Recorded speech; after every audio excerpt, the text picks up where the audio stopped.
ಯಕ್ಷಗಾನದ ಪಾತ್ರಧಾರಿಯೊಬ್ಬರು ಹೇಳ ಜೀವನ ಪಾಠದ ವಿಡಿಯೋ ಭಾರಿ ವೈರಲ್ ಆಗ್ತಾ ಇದೆ. ಪೆರಡೂರು ಶ್ರೀ ಅನಂತ ಪದ್ಮನಾಭ ಯಕ್ಷಗಾನ ಮಂಡಳಿಯವರು ಪ್ರದರ್ಶನ ನೀಡಿದ ಯಕ್ಷಗಾನದಲ್ಲಿ ಕಲಾವಿದರೊಬ್ಬರು ಜನರಿಗೆ ಸಂದೇಶವನ್ನ ನೀಡಿದ್ದಾರೆ.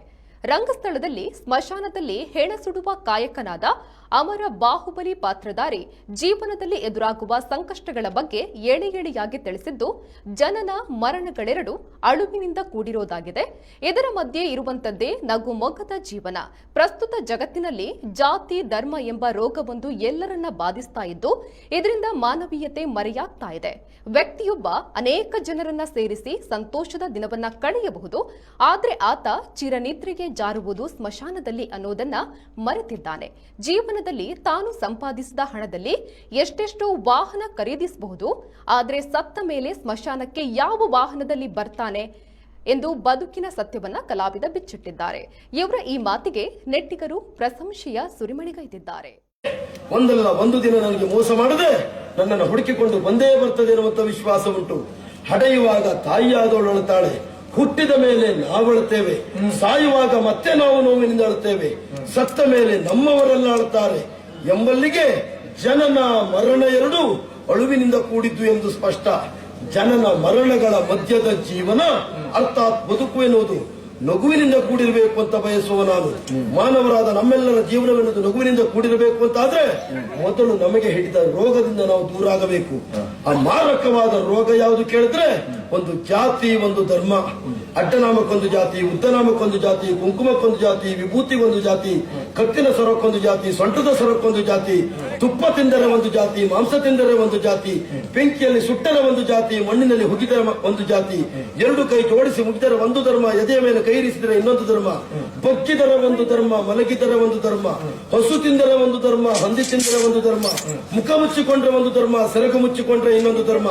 ಜಾತಿ, ಕರ್ಮ, ಧರ್ಮ ಎನ್ನುವಂತಹ ಮಾರಕ ರೋಗದಿಂದ ಮೇಲೆತ್ತು ಮಾನವರಾದ ನಮ್ಮೆಲ್ಲರ ದೇಹಕ್ಕೂ ರಕ್ತ, ಮಾಂಸ, ಮೂಳೆಗೆ ಚರ್ಮದ ಹೊದಿಕೆ ಎನ್ನುವಂತ ಸತ್ಯವನ್ನು ತಿಳಿದು ನಾವೆಲ್ಲರೂ ನಿಂತ ನೆಲವೊಂದೇ, ಕುಡಿಯುವ ಜಲವೊಂದೇ, ಉಸಿರಾಡುವ ಗಾಳಿ ಒಂದೇ, ನಮ್ಮೆಲ್ಲರ ಕುಲವು ಒಂದೇ, ನಾವೆಲ್ಲರೂ ಒಂದೇ ಒಂದೇ ಒಂದೇ ಎಂಬ ಭಾವವನ್ನ ಹೊಂದಿ ಬದುಕಿದಾಗ ಮಾತ್ರ ನಮ್ಮ ಬದುಕು ನಗುವಿನಿಂದ ಕೂಡಿರುವುದಕ್ಕೆ ಸಾಧ್ಯ ಉಂಟಂತೆ ಸ್ವಾಮಿ. ನಿಂತ ಪ್ರದೇಶ ರುದ್ರದೇವನ ನರ್ತನ ತಾಣವಾದಂತಹ ರುದ್ರಭೂಮಿ. ಹೆಣ ಸುಡುವ ಕಾಯಕ ನನ್ನದ್ದು, ಅಮರಬಾಹು ಎನ್ನುವುದಾಗಿ ನನ್ನ ಹೆಸರು.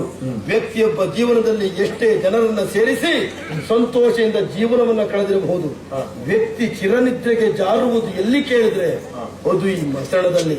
ತಾನು ಸಂಪಾದಿಸಿದ ಹಣದಲ್ಲಿ ಎಷ್ಟೆಷ್ಟೇ ಕೈ ಕೊಟ್ಟು ಯಾವ್ಯಾವ ವಾಹನದಲ್ಲಿ ಬೇಕಾದರೂ ಓಡಾಡಲಿ, ಸತ್ತ ಮೇಲೆ ಮಸಣಕ್ಕೆ ಬರುವುದಕ್ಕೆ ಯಾವ ವಾಹನ ಅದನ್ನು ತಿಳಿದುಕೊಳ್ಳಲೇಬೇಕು. ಬ್ರಹ್ಮದೇವನಿಗೆ ಹಂಸವೇ ವಾಹನ, ವಿಷ್ಣುವಿಗೆ ಗರುಡನ ವಾಹನ, ಈಶನಿಗೆ ನಂದಿ ವಾಹನ, ಲಕ್ಷ್ಮಿಗೆ ಗೂಬೆಯ ವಾಹನ, ಪಾರ್ವತಿಗೆ ಸಿಂಹ ವಾಹನ, ವಿನಾಯಕನಿಗೆ ಮೂಷಿಕ ವಾಹನ, ಸುಬ್ರಹ್ಮಣ್ಯನಿಗೆ ನವಿಲೆ ವಾಹನ, ಯಮನಿಗೆ ಕೋಣನೆ ವಾಹನ, ದೇವೇಂದ್ರನಿಗೆ ಐರಾವತವೇ ವಾಹನ. ಲೋಕದಲ್ಲಿ ಕೋಟ್ಯಾಧಿಪತಿಯಾಗಲಿ, ಲಕ್ಷಾಧಿಪತಿಯಾಗಲಿ, ಭಿಕ್ಷಾಧಿಪತಿಯಾಗಲಿ ಸತ್ತ ಮೇಲೆ ಮಸಣಕ್ಕೆ ಬರುವುದಕ್ಕೆ ಚಕ್ರವೇ ಇಲ್ಲದ ಬಿದಿರಿನ ರಥದಲ್ಲೇ ಬರಬೇಕು. ಇದು ದೈವ ಸಂಕಲ್ಪ ಸ್ವಾಮಿ. ಇನ್ನೊಂದು ಸಂದರ್ಭ, ರಪ್ಪ ಹರಿಶ್ಚಂದ್ರ ಸತ್ಯಕ್ಕಾಗಿ ಹೆಂಡತಿ ಮಗನನ್ನ ಮಾರಾಟ ಮಾಡಿದ ಮೇಲೆ ಸ್ಮಶಾನದಲ್ಲಿ ಹೆಣ ಸುಡುವ ಕಾಯಕವನ್ನೇ ಮಾಡಿದ್ದಲ್ವೇ. ಹಾಗಾಗಿ ನನಗೆ ನಾನು ಮಾಡುವಂತ ಈ ಉದ್ಯೋಗದ ಮೇಲೆ ಬೇಸರ ಇಲ್ಲ. ನನಗೂ ಮುಂದೊಂದು ದಿನ ಅಂತದ್ದೇ ಒಂದು ಸ್ಥಾನ ಸಿಗಬಹುದು ಎನ್ನುವಂತ ಭರವಸೆಯಲ್ಲಿ ನಾನಿದ್ದೇನೆ. ಯಾಕೆ? ನಾನು ಮಾಡುವ ಈ ಉದ್ಯೋಗದ ಮೇಲೆ ಶ್ರದ್ಧೆ ಭಕ್ತಿ ನನಗುಂಟು ಸ್ವಾಮಿ. ಯಾವ ವ್ಯಕ್ತಿ ಮಾಡುವ ಉದ್ಯೋಗದಲ್ಲಿ ಶ್ರದ್ಧೆ ಭಕ್ತಿಯನ್ನು ಇರಿಸ್ತಾನೋ ದೇವರನ್ನ ಕಾಣುವುದಕ್ಕೆ ಸಾಧ್ಯ ಉಂಟಂತೆ.